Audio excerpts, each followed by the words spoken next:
अस्सलामुअलैकुम वरहमतुल्लाहि वबरकातुहू। नाज़रीन, उम्मीद करता हूँ सब खैरियत आफियत के साथ होगे। आइए इंशाअल्लाह अज़्ज़ा वजल आज की इस वीडियो में उर्दू किताब जन्नती ज़ेवर का पार्ट नंबर 205 पढ़ेंगे। और 204 पार्ट में जो सबक शुरू हो चुका है, जिसमें प्यारे आका सल्लल्लाहु अलैहि वसल्लम की ज़ौजा मोहतरमा हज़रत खदीजा रज़ियल्लाहु तआला अन्हा के मुतल्लिक़ सुना है ना। अब आइए इंशाअल्लाह यहाँ से इनके फ़ज़ाइल के बारे में आगे कंटिन्यू करते हैं। देखिए, इनके फ़ज़ाइल में बहुत सी हदीसें भी आती है। चुनांचे हुज़ूर अकरम सल्लल्लाहु तआला अलैहि वसल्लम ने फ़रमाया कि तमाम दुनिया की औरतों में सबसे ज़्यादा अच्छी और बाकमाल 4 बीबियाँ हैं। एक हज़रत मरियम, दूसरी आसिया फ़िरौन की बीवी, तीसरी हज़रत खदीजा, चौथी हज़रत फ़ातिमा रज़ियल्लाहु तआला अन्हुन्ना। देखिए आगे, एक मरतबा हज़रत जिब्राइल अलैहिस्सलाम दरबार नबुव्वत में हाज़िर हुए और अर्ज़ किया कि ए मोहम्मद सल्लल्लाहु तआला अलैहि वसल्लम, ये खदीजा रज़ियल्लाहु तआला अन्हा हैं जो आप सल्लल्लाहु अलैहि वसल्लम के पास एक बर्तन में खाना लेकर आ रही हैं। जब ये आप सल्लल्लाहु तआला अलैहि वसल्लम के पास आ जाए तो इनसे उनके रब अज़्ज़ा वजल का और मेरा सलाम कह दीजिए और इनको ये खुशखबरी सुना दीजिए कि जन्नत में उनके लिए मोती का एक घर बना है जिसमें न कोई शोर होगा न कोई तकलीफ़ होगी। सुबहान अल्लाह। इसे भी आप समझ सकते हैं हज़रत खदीजा का मकाम। सरकार दो जहां सल्लल्लाहु तआला अलैहि वसल्लम ने उनकी वफ़ात के बाद बहुत सी औरतों से निकाह फरमाया, लेकिन हज़रत खदीजा रज़ियल्लाहु तआला अन्हा की महब्बत आखिर उम्र तक हुज़ूर सल्लल्लाहु तआला अलैहि वसल्लम के क़ल्ब मुबारक में यानी दिल में रची बसी रही। यहाँ तक कि उनकी वफ़ात के बाद जब भी हुज़ूर सल्लल्लाहु तआला अलैहि वसल्लम के घर में कोई बकरी ज़बह होती तो आप सल्लल्लाहु तआला अलैहि वसल्लम हज़रत खदीजा रज़ियल्लाहु तआला अन्हा की सहेलियों के यहाँ भी ज़रूर गोश्त भेजा करते थे और हमेशा आप सल्लल्लाहु तआला अलैहि वसल्लम बार बार हज़रत बीबी खदीजा रज़ियल्लाहु तआला अन्हा का ज़िक्र फरमाते रहते थे। हिजरत से 3 बरस कब्ल यानी पहले 65 बरस की उम्र पाकर माह रमज़ान में मक्का मुकर्रमा के अंदर उन्होंने वफ़ात पाई और मक्का मुकर्रमा के मशहूर कब्रिस्तान हुजुन यानी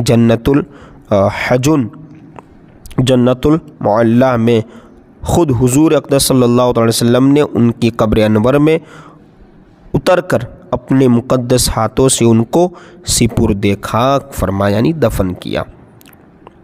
उस वक्त तक नमाज जनाजा का हुक्म नाजिल नहीं हुआ था, इसलिए हुज़ूर सल्लल्लाहु अलैहि वसल्लम ने उनकी नमाज नहीं पढ़ाई। हज़रत खदीजा रज़ियल्लाहु तआला अन्हा की वफ़ात से 3 या 5 दिन पहले हुज़ूर सल्लल्लाहु अलैहि वसल्लम के चचा अबू तालिब का इंतकाल हो गया था। अभी चचा की वफ़ात के सदमे से हुज़ूर सल्लल्लाहु अलैहि वसल्लम गुज़रे ही थे कि हज़रत खदीजा रज़ियल्लाहु तआला अन्हा का इंतकाल हो गया। इस सानहे का क़ल्ब मुबारक पर इतना ज़बरदस्त सदमा गुज़रा कि आप सल्लल्लाहु अलैहि वसल्लम ने इस साल का नाम आमुल हुज़्न यानी गम का साल रख दिया।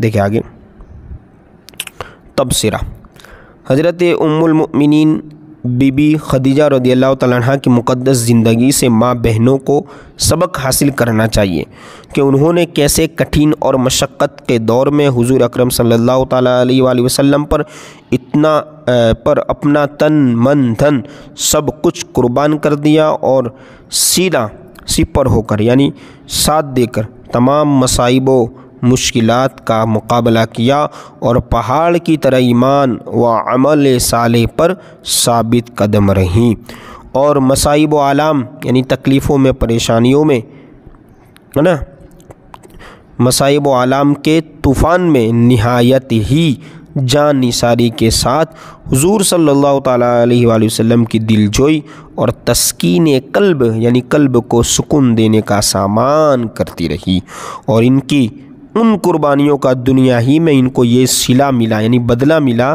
क्या मिला बदला कि रब्बुल आलमीन का सलाम उनके नाम लेकर हज़रत जिब्राईल अलैहिस्सलाम नाजिल हुआ करते थे। इससे मालूम हुआ कि मुश्किलातों परेशानियों में अपने शौहर की दिलजोइयाँ यानी मनाना, दिलजोई यानी राज़ी करना, खुश करना और तसल्ली देने की आदत खुदा के नज़दीक महबूब व पसंदीदा खसलत है, यानी अच्छी आदत है। लेकिन अफसोस के इस ज़माने में मुसलमान औरतें अपने शौहरों की दिलजोई तो कहाँ, उल्टे अपने शौहरों को परेशान करती रहती हैं। कभी तरह तरह की फरमाइश करके, कभी झगड़ा तकरार करके, कभी गुस्सा में मुँह फुलाकर।